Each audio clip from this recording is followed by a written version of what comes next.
স্মরণে এবারও কাঞ্চনমালা পঞ্চায়েতের প্রধান, উপপ্রধান এবং সমস্ত কার্যকর্তারা এখানে একটা সুন্দর শৃঙ্খলভাবে একটা মেলার বন্ধন তৈরি করেছেন। এবং কাঞ্চনমালাতে আমরা আরও বিগত দিনে দেখেছি খুব সুন্দর করে এখানে চড়ক মেলা হয়।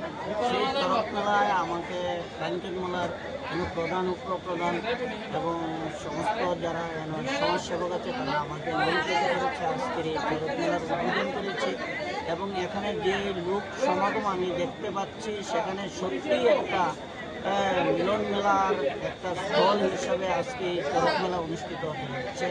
এই চড়ক মেলা উপলক্ষে সমস্ত কাঞ্চনমালা যারা জনগণ রয়েছেন সকলকেই আমি গোলাঘাটি মণ্ডলের তরফ থেকে তাদেরকে আমি ধন্যবাদ জানাচ্ছি।